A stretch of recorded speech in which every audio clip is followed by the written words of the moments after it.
Welcome to the latest episode of 5 on the Floor on the 5 Reasons Sports Network. Thanks for finding us on your favorite podcast app, Podbean, Spotify, Google Podcasts, Apple Podcasts, and more. Also on Dash Radio on their Nothing But Net channel every single weeknight at 7 p.m. Check out the 5 Reasons YouTube channel, the latest episode of Full Court Press. One of our hosts here, Alex Toledo, guest starred on that, so make sure that you check that out. Plenty of NBA content on there. We're posting the Zoom videos from a lot of the key stars around the NBA. So you want to hear what LeBron says, Jokic says, Embiid says, and all the others who are still playing, check out our YouTube channel. It's not just a Heat channel, although usually it's mostly a Heat channel. Also check out 5reasonsports.com.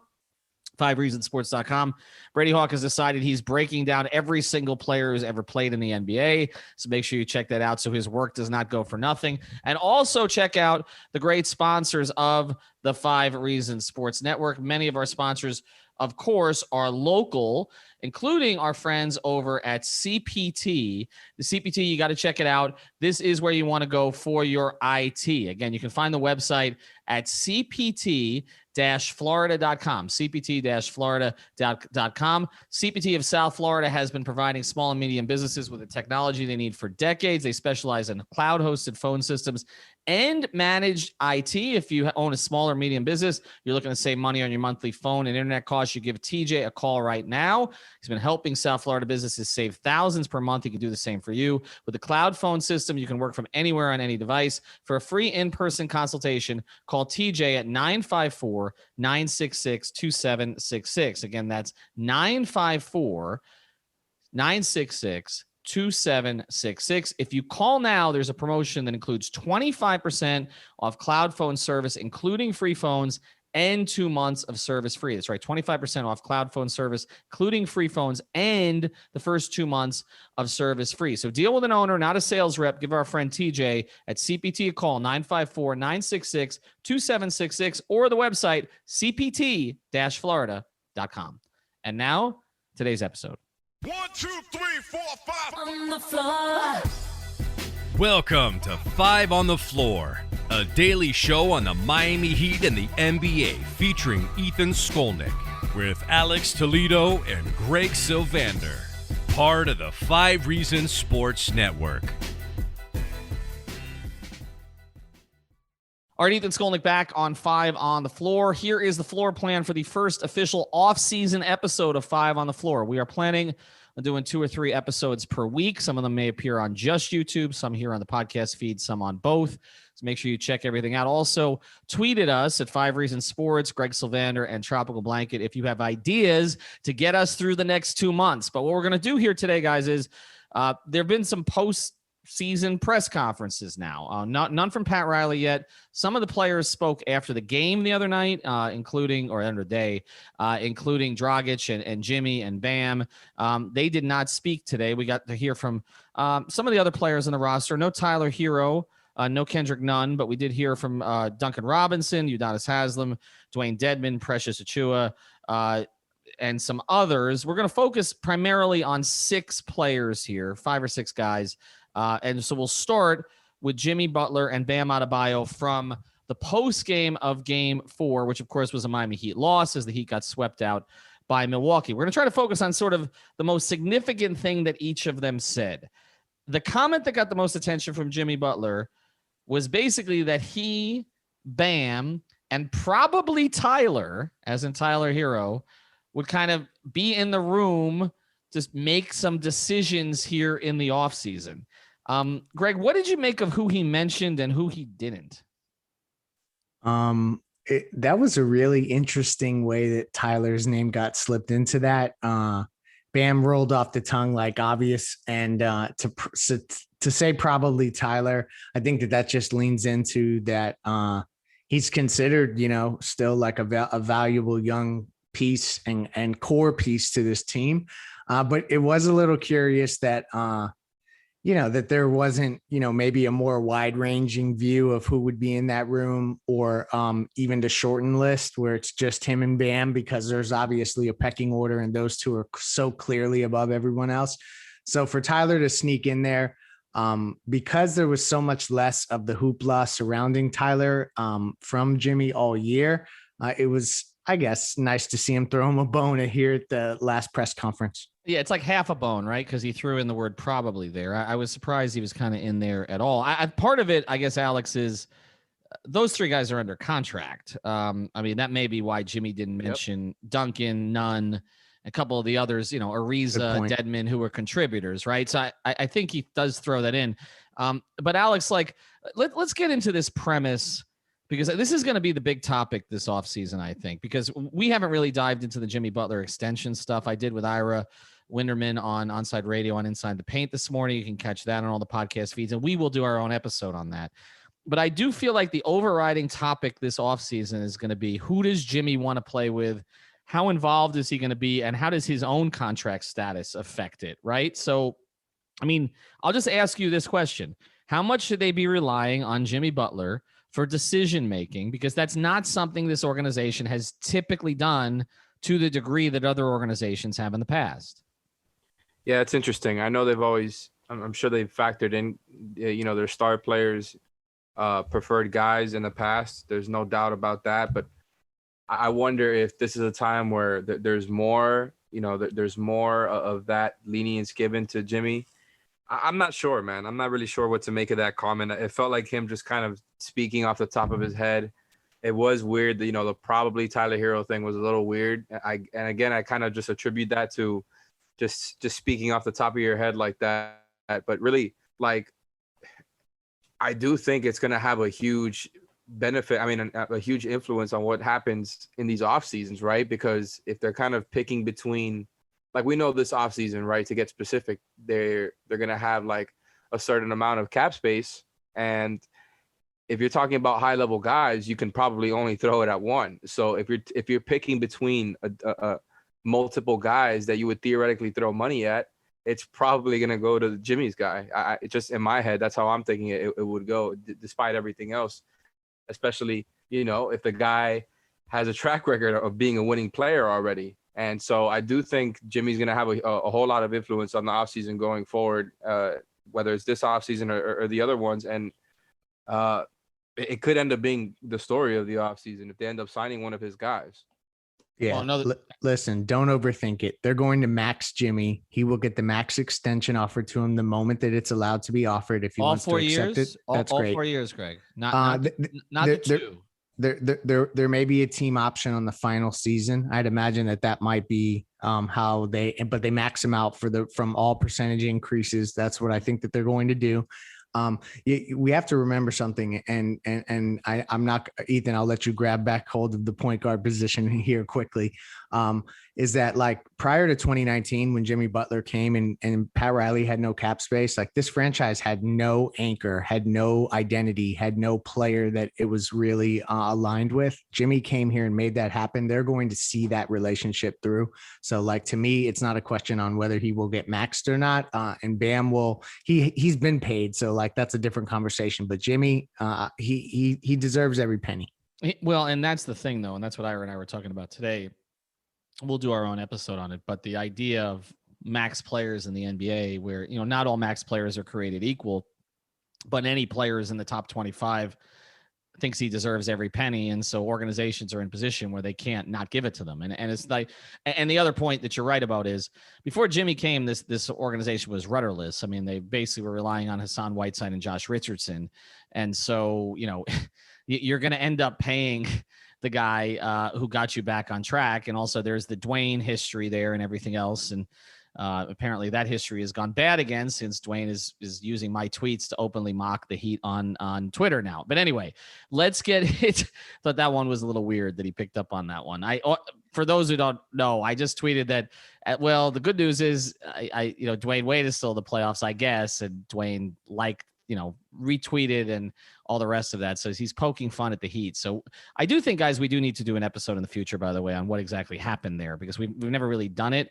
And it doesn't seem like Dwayne was the happiest about the way it played out. But anyway, let's get to number 2 here. Bam. The most significant thing that with him, I thought, was more demeanor, right? Like, we're accustomed to Bam being, Alex, very positive, everything is sort of looking forward, no ceiling. It felt like in that post, game 4 presser, that he felt like he hit the top of the ceiling somewhere. Not to say he can't break through it, but it wasn't just a straight line to the top, right? Like, so how does he kind of overcome that this offseason? So I think this is really the first time in his career where, specifically like by probably his own perception and everybody else's perception of him, that he disappointed, right? I think every other time he's just kind of been ahead of schedule, whether it was as a rookie and as a sophomore where he was your backup center and you're like, we should be playing this guy more. He's really impressive. And then his first year as a starter where he just, he turns himself into that clear second option and second best player on the team. Steps up in the finals. I mean, not in the finals, in the bubble, in the playoffs. Like, he's been always ahead of schedule, and everything has been rosy with him, and deservedly so, because he's just kind of been, again, ahead of schedule this entire time. And this is the first time where I feel like he's really going through adversity, where it's clear to everybody, and I think it's clear to him based on what the things he was saying, is that he didn't do enough in his playoffs, and just coming out here, getting swept in the first round by the team that you just destroyed pretty much a few months ago. I think he's taking it personally himself. I think he's going to come out and really put in a lot of work. Not that they don't already do that, but I think there's something about him that's like, okay, I can't, there's a lot of heat on me right now. I think that's the way that he will probably be looking at it, right? Like, he needs to get better. And that's kind of just the theme of, I feel like, his press conference today, right? And just the last few, ever since this Bucs series played out the way that it did, is he needs to get better. And I think that's really what the tone comes down to with Bam. Greg, are they down on him, do you think? No, I really don't think they did that. I mean, honestly, all of the superstars that they've ever had have gone through struggles. Like, Dewayne is the one guy. He did it so early in his career, and he proved it so early that, like, then from then on, nobody doubted that he could, reach that level. And it was always about, can Dewayne still, play at that level? And, they talk about peak Dwayne Wade, and he'd say, peak Dwayne Wade is still around, and that kind of stuff. So, like, with Bam, it's, it's a different cadence, but Alonzo had doubts in certain ways about, could he lead and would he play well in big games, and could he expand himself offensively? Like, those kinds of questions were asked. And so I think it's fair that those questions are asked of Bam as well. I don't get the notion that they're down on him at all. They consider him a key cog, and Jimmy and him, from everything I've gathered, are still, lockstep together. So to me, like, I think it's a little overblown, and that's kind of where I was going with what I tweeted, and we'll talk about that maybe on another episode. But they are locked in with Jimmy and Bam, and they think that that duo specifically fits what they want to do to try to go win a championship. Yeah, we're going to do a whole episode on that, but I'm glad you clarified that a little bit, because obviously it got some attention. All right, we're going to focus on Duncan Robinson and some of the others here in a second. Before we do, though, I want to tell you about another great sponsor of the 5 Reasons Sports Network. And of course, it's manscaped.com. Use that code 5RSN. That's 5RSN, because that way you'll get 20% off and free shipping. 20% off and free shipping at Manscaped.com. Everyone knows Manscaped has the perfect package 3.0 for all your below the waist grooming needs, but they didn't stop there. Complete your grooming game with a new refined cologne signature scent by Manscaped, the same signature scent that's in all the Manscaped formulas. The cologne's a perfect complement to the collection, light, approachable, and gentlemanly in all the right ways. So make sure you check it out. It's time to feel sexy, guys. I've always been wanting to read that line. Get 20% off plus free shipping with the code 5RSN. 5RSN. At manscaped.com. Your balls and your body will thank you. All right, let's get to Duncan Robinson here. He was, to me, he was actually the most significant person to speak today. Jimmy and Bam spoke after the game the other day.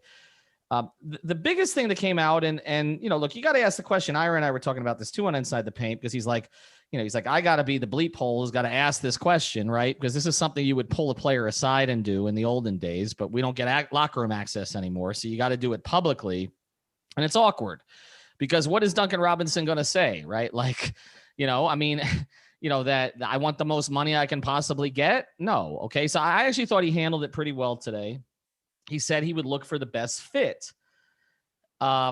And Heat fans, some of them freaked out. Okay. But honestly, I don't think that means it's not the Heat. I mean, the Heat designed their whole damn offense around him, that's right, Greg? leaning into him staying with the Heat 100%. And also, like, first off, I don't think Duncan Robinson is going to get 20 million per. So like that's just, I'll believe that when I see it, but I do think he will be paid handsomely. And unfortunately or fortunately, depending on what side of the aisle you sit on with this, but to me, you can't let Duncan Robinson go when you have two non-shooters in Jimmy and Bam. He's that vital. So when he talks about fit, he's the perfect fit. Like, they need him. He's a key cog in everything that they do. So I think that it just points to that they'll figure something out with him. And it'll be interesting to see if the organization sets a number with him and they get a deal done early, or if he has to go get a number from another team and bring it back to them. And that'll just be interesting, because I think Kendrick is a player that they would be more apt to do that with. Duncan, I think they'd love to get something done before he goes fishing for offers. Yeah, I'm with you on that. I think that's how they'll handle the two guys. Alex, when you look at Duncan's situation, we talk about fit, and I know obviously you've talked about his importance to the offense. I mean, do you think a lot of other teams would use him the same way the Heat do? That's an interesting question. I hadn't thought about that. Probably not, right? I would say most teams probably not, just because a lot of teams don't really rely on a shooter to coverage as much as the Heat do with Duncan Robinson. As far as, one guy, right? Just kind of involving him in their main actions over and over again. I don't know. Like, he's definitely up there. And just his usage, I feel like, as with somebody of his skill set, usually it's not so in the offense. They're usually just kind of waiting on somebody to force help and get open or whatever, but that's not at all his role. And so I could not agree with everything Leif said more. Like, I feel like he is the perfect fit already for reasons that we've talked about over and over. Everything Leif said about, you needing his spacing and his shooting because of Jimmy and Bam, I agree with. I think he's going to get better. And by the way, that was something he was really using today, which I thought was interesting. And we know that he's shown growth. A couple areas there, just kind of a couple counters, but he was really emphasizing that he feels that he has a long way to go and that he really thinks he's going to grow his game a lot. So I'm interested to see what comes out of that. But really, I think let's say, if and when they acquire some other guy that takes the pressure off Jimmy and Bam, it's only going to make Duncan even better, right? Despite what else he may do with his skill development. So I think I feel pretty good about Duncan as a guy that I want to pay. And if he was paid 20 mil or more, I think it'll be probably, if I had to guess, somewhere around 470, 475, and that's kind of what everybody's thought. And I'm good with it, man. You know me, I'm all in on Duncan, and I think he's a winning player. You need somebody like that if you're trying to win a title, especially with two non-shooting stars like Jimmy Bam. And whoever you add going forward is only going to make it better for Duncan. I think that Greg's right in the sense that they're going to try to lock him up early. I think they want certainty with him. Honestly, you don't want him to get the outrageous offer that you don't feel comfortable matching and put yourself in position they've been in before with some guys. So I do think they line him up. And also, I mean, to your point, Greg, if they've decided that they're all in on Jimmy and Bam, and there really isn't like a knockdown shooter out there in free agency that's a clear, option, then Duncan does become essential for them. I mean, so you really, if you decided on Jimmy and Bam, you've kind of backed yourself into a corner with Duncan, I think. And I think they will sign him or try to get it done early. And I do think that his relationship with Spoelstra, which is strong, the fact that he does seem like the type who would lean into the idea of the Heat helped him develop. They took a chance on him. I don't think that always makes the difference, but I think with certain guys it is. And also there's a comfort level with him, with the organization, with the city and all the rest of that stuff. So do you think that they've decided on Jimmy and Bam, that they're content there, Ethan? I think they say things like that, Greg, but they're always looking for what best comes off. I think they can be content there. Yes. But I don't think necessarily that. I mean, look, if Kawhi becomes available, then that's a whole different conversation. But I that's another pod. Don't go there. Don't go there. I was trying not to mention his name. All right, we got three more players to get to. We're going to do them rapid fire here because none of them Well, one of them actually played some significant minutes. One played 3 minutes this year. You got to check out PrizePicks.com, PrizePicks.com. Use the code 5. I know the Heat are out. Well, this is the way to stay interested in the rest of the playoffs. Pair the NBA players together. Go over, go under, do the power play, do the flex play. Everything is explained there on the site. You can also obviously play the NHL is still going on now. MLB is still going on. MLS is going on, although you wouldn't know it with the way that Inter Miami is playing. But make sure you go to prizepicks.com. Use the code 5. I had like 3 people text me for it today. That's where you get the bonus. Use the code 5, F-I-V-E. Also, it helps us track. So go to prizepicks.com, the new way to play daily fantasy. All right, we're going to do these quickly here. I don't want to invest a whole bunch of time. Udonis Haslem played 3 minutes this season, so we're giving 3 minutes total to these 3 players. Dewayne Dedmon said today that he wants to come back, but it's up to the men upstairs. I'm assuming that's Pat Riley and Andy Ellisberg, et cetera, not the actual, man upstairs. Dewayne Dedmon, the maximum you would go for Dewayne Dedmon, Greg, is? I would give him multiple years at the veteran minimum guaranteed. Alex, higher? I was about to say, wow, you're pretty in on Dedmon multiple years. Then you said veteran minimum, so that was good. Hey, it's 1.7 million. Come on now. Yeah, no, I'm on the same boat. Lock him in for veteran minimum. That's the deal UD got, right? No, the biannual sounds like too much, right, Alex? Yeah, I probably feel the same way. Maybe I could be swayed into doing it depending on what happens with the rest of the free agency market. Good point. But that's the only way I could really see him not being on the Heat is if like maybe they go after somebody else who they think could be a better backup big. The only one I've really thought of is like a guy like Serge Ibaka. So let's say in a situation like that, they go after somebody like him. Somebody else gives them an offer that's better than the 1 year prove it deal. Minimum. Yeah, exactly. But I think he will be back probably. I don't see why they wouldn't like him. He was very productive in the time he was here, and he probably will come cheap considering other guys might be more expensive. So, yeah, man, I'm in on Dedmon. Bring him back. All right, we're running out of time for UD here. Precious Achiuwa says he's going to work on his jumper, among other things. He'll get a summer league this year. Greg, I know sort of how you feel about this. I mean, is this pick salvageable?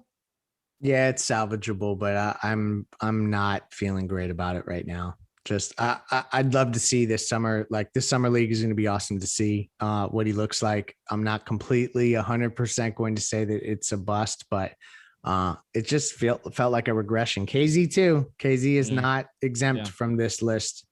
Yeah, no doubt. I'll let you close here then, Alex. You get the hard one. Udonis Haslem is already back at the gym to play his 3 minutes next season. He's going to play him hard. We know that. I mean, do you give him the roster spot again? Yep. No doubt in my mind. UD is back. He's here. He's the only one on the team with guts, the only one who seemed mad about what was going on in game 4. And that was just insane that nobody else was, was using that same energy that UD was trying to inspire the team with. Bring that man back. They need some guts. They need 1 more year at least.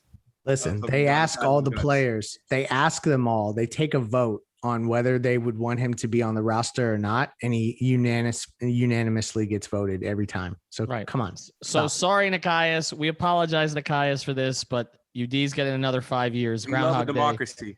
That's right. We saw the shadow. Groundhog saw the shadow. UD comes back. Plus, we need to sell more of those shirts. By the way, this is a sad commentary. We're going to close the pod here. Washington's winning tonight, late in the fourth quarter. Are the Heat the only team in the league that's getting swept? Right? Yeah. Good night, everybody. Thank you for listening to the 5 on the Floor on the 5 Regional Sports Network.